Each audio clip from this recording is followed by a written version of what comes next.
चल रही है उसे आगे बढ़ाते हैं। आर्टिकल 16 की बात करते हैं तो इक्वलिटी ऑफ अपॉर्चुनिटी की बात कर रहा है वो पब्लिक एम्प्लॉयमेंट के मैटर्स में। There shall be equality of opportunity for all citizens in matters related to employment और appointment to any office under the state. यानी जो राज्य आर्टिकल 12 में बताए गए हैं उस राज्य के अंतर्गत कोई भी अपॉइंटमेंट एम्प्लॉयमेंट से रिलेटेड मैटर्स जो होते हैं सारे सिटीजन्स के लिए, उस सारे सिटीजन्स के लिए अपॉर्चुनिटी जो हो वो इक्वलिटी होनी चाहिए, अपॉर्चुनिटी में इक्वलिटी होनी चाहिए। वो आर्टिकल 16 की बात करता है क्लॉज 1 में। आर्टिकल 16 क्लॉज 1 में क्लॉज 2 बताता है कि no citizen shall on grounds only of religion, race, cast,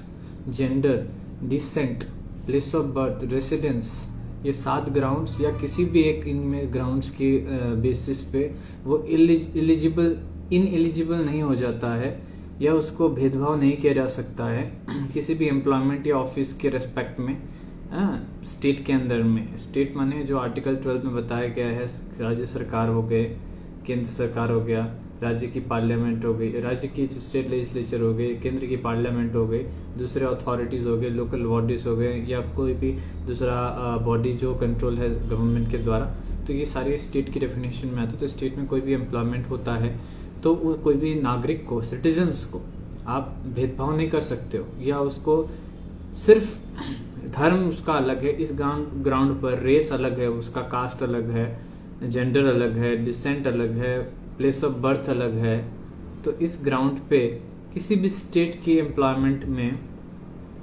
ठीक है, उसको आप डिनाई नहीं कर सकते हो, उसकी एम्प्लॉयमेंट, उसको एम्प्लॉयमेंट देने से डिनाई नहीं कर सकते हो या इनएलिजिबल नहीं बना सकते हो, डिस्क्रिमिनेट नहीं कर सकते हो। तो मतलब किसी भी स्टेट की वो होता है ना, रिक्रूटमेंट होता है तो हर एक इंडियन सिटीजन को उसमें अप्लाई करने का अधिकार है, दूसरे स्टेट में भी। इसलिए दूसरी स्टेट का भी जो एग्ज़ाम्स हैं, अगर वो लोकल लैंग्वेजेस उसमें अगर रिस्ट्रिक्शन दिया गया तो लोकल लैंग्वेज अगर सीख जाते हैं बाहर के स्टेट वाले तो फिर वो भी अप्लाई कर सकते हैं। इसका मतलब यही आर्टिकल 16 में इक्वलिटी दिया गया है एम्प्लॉयमेंट के रिस्पेक्ट में। हर एक सिटीजन को एम्प्लॉयमेंट के रिस्पेक्ट में जो स्टेट के अंदर पड़ता है उसमें बराबरी मिलेगी। और ये जो 7 ग्राउंड्स बताएंगे, इन ग्राउंड्स पर वो लोग डिस्क्रिमिनेट नहीं कर सकते, स्टेट डिस्क्रिमिनेट नहीं करता है। अगर करता है तो वो फंडामेंटल राइट्स का वायलेशन माना जाएगा। आर्टिकल 16 क्लॉज 3 बताता है कि nothing in this article shall prevent parliament from making any law prescribing in regard to a class of employment or classes of employment or appointment to an office under the government of or any local or other authority within a state or union territory, any requirement as to residence within that state or union territory prior to that employment or appointment। यानी इस article में 16 में जो equality की बात कर रहा है, जो equality of opportunity public employment के मैटर में, तो उस आर्टिकल का कोई भी प्रोविजन है ना पार्लियामेंट को लॉ बनाने से नहीं रोकता है एम्प्लॉयमेंट की क्लासेस के रिगार्डिंग कि एम्प्लॉयमेंट का अलग अलग कैटेगरी क्या क्या होगा, हाँ, या अपॉइंटमेंट एक ऑफिस में उसके रिगार्डिंग कोई भी लॉ बना सकता है पार्लियामेंट। गवर्नमेंट के अंदर में कोई भी अपॉइंटमेंट है लोकल अथॉरिटी में या दूसरे अथॉरिटी में, स्टेट के अंतर्गत या यूनियन टेरिटरी में, या किसी भी रिक्वायरमेंट के रिगार्डिंग, रेसिडेंस के रिगार्डिंग, स्टेट के अंदर में रेसिडेंस के रिगार्डिंग या यूनियन टेरिटरी में रेसिडेंस के रिगार्डिंग कोई भी लॉ बनाना चाहते हैं पार्लियामेंट तो वो बना सकता है, वो फ्री है। वो प्रोविजन यहाँ का आर्टिकल 15 का कोई प्रोविजन रोकेगा नहीं उसको। आर्टिकल 16 क्लॉज 4 बताता है कि nothing in this article shall prevent the state from making any provision for reservation of appointments और posts in favour of any backward classes of citizens which in the opinion of the state is not adequately represented in the services under the state। माने राज्य जो बताया गया article 12 में, जो पहले भी मैंने दोहराया, उस राज्य की डेफिनेशन के अंदर के अंदर में कोई भी राज्य है, स्टेट है, माने स्टेट की पोस्ट है, उसमें सर्विस में अगर कोई भी बैकवर्ड क्लासेस ऑफ सिटीजन्स है जिसके स्टेट के ओपिनियन में जिसको एडिक्वेटली रिप्रेजेंट नहीं किया गया है, तो ऐसे बैकवर्ड क्लासेस ऑफ सिटीजन के फेवर में कोई रिजर्वेशन रख सकते हैं। आर्टिकल 16 क्लॉज 4 बताता है। आर्टिकल 16 क्लॉज 4 बताता है नथिंग इस article shall prevent the state from making any provision for reservation in matters of promotion with consequential seniority to any class और classes of posts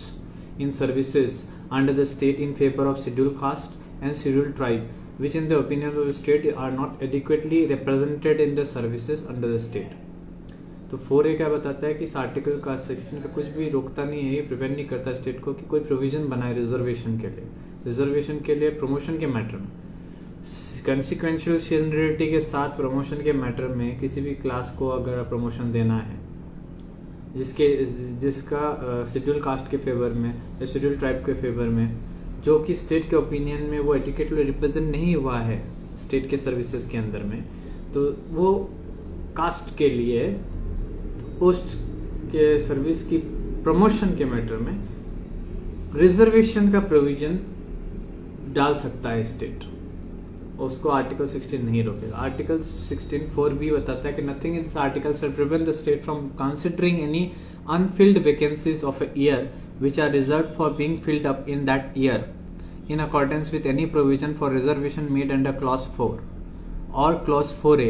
as a separate class of vacancy to be filled in any succeeding year or years, and such class of vacancies shall not be considered together with the vacancy of the year in which they are filled up for determining the ceiling of 50% reservation on total number of vacancies in that year।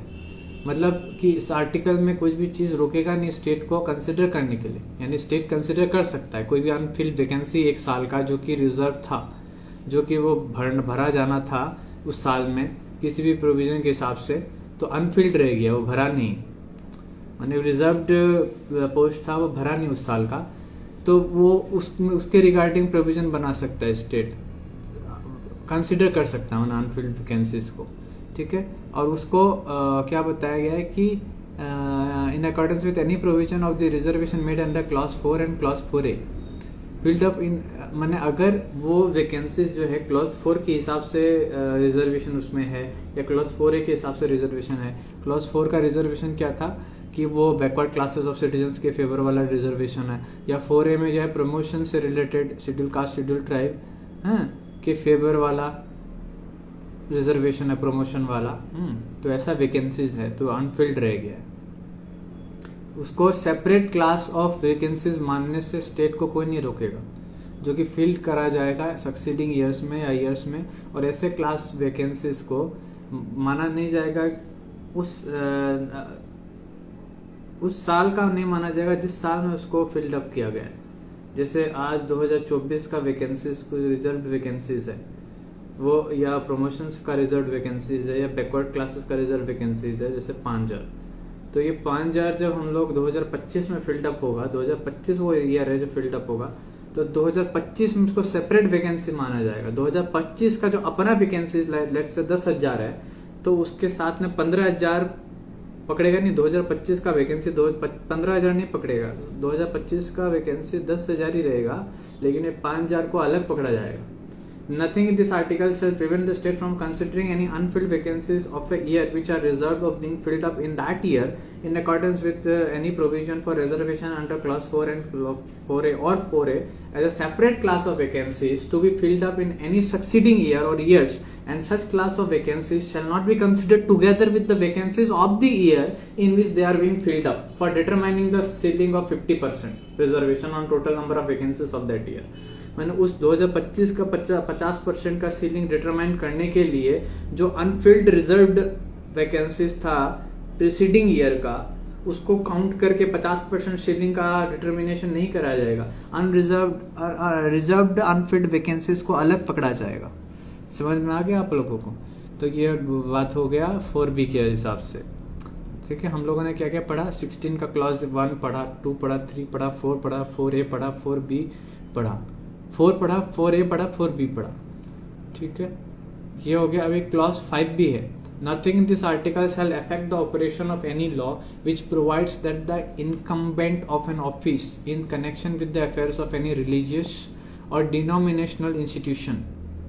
or any member of the governing body thereof shall be a person professing a particular religion or belonging to particular denomination। माने इस article का कोई भी चीज affect नहीं करेगा operation, किसी भी लॉ का ऑपरेशन जो प्रोवाइड करता है ऑफिस के कनेक्शन में किसी भी रिलीजियस या डिनोमिनेशनल इंस्टीट्यूशन के अफेयर्स के साथ जो प्रोवाइड करता है, या कोई भी मेंबर गवर्निंग बॉडी का वो पर्सन है, shall be a person profess कर रहा है, अगर पर्टिकुलर रिलीजन प्रोफेस कर रहा है या बिलोंग करता है पर्टिकुलर डिनोमिनेशन का, सो वो इफेक्ट नहीं करेगा ऑपरेशन लॉ का जो प्रोवाइड करता है रिलीजियस डिनोमिनेशन के साथ कनेक्शन से, ऑफिस के कनेक्शन को प्रोवाइड करता है। कोई ऐसा लॉ का ऑपरेशन है, कोई ऐसा लॉ है जो रिलीजियस डिनोमिनेशन इंस्टीट्यूशन के अफेयर के कनेक्शन के साथ ऑफिस का कनेक्शन बताता है, तो उस लॉ का ऑपरेशन इससे इफेक्ट नहीं होगा इस पर्टिकुलर आर्टिकल से। आर्टिकल 16 क्लॉज 6 क्या है? Nothing in this article will prevent the state from making any provision for reservation of appointments or posts in favor of any economically weaker section of citizens other than the classes mentioned in clause 4 in addition to the existing reservation and subject to a maximum 10% of the post in each category। माने जो reservation पहले बताया गया है उसके अलावा भी हैं वो स्टेट बना सकता है प्रोविजन अपॉइंटमेंट के लिए, रिजर्वेशन के लिए। रिजर्वेशन अपॉइंटमेंट का रिजर्वेशन जो पोस्ट का अपॉइंटमेंट है या पोस्ट का अपॉइंटमेंट्स का रिजर्वेशन का जो इकोनॉमिक वीकर सेक्शन के फेवर में, जो ईडब्ल्यूएस के फेवर में सिटीजन्स होना पड़ेगा, वो ईडब्ल्यूएस सिटीजन्स जो क्लास बताया गया क्लास 4 में, यानी आउटवर्ड बैकवर्ड क्लासेस बताया है, फिर प्रमोशन से regarding schedule caste schedule tribe बताया, उसके अलावा भी ईडब्ल्यूएस के बारे में भी रिजर्वेशन हो सकता है इनके रिगार्डिंग भी। लेकिन वो जो रिजर्वेशन है वो 10% से ऊपर नहीं होगा, हर एक कैटेगरी के पोस्ट का 10% से ऊपर नहीं होना चाहिए। तो ये आर्टिकल 16 हो गया, थोड़ा लंबा है। अगर इसका माने अगर इस इंफॉर्मेशन आपको ठीक लगा है तो ज़रूर लाइक करें, शेयर करें, सब्सक्राइब करें। This is advocate lucky Loya signing off. Thank you.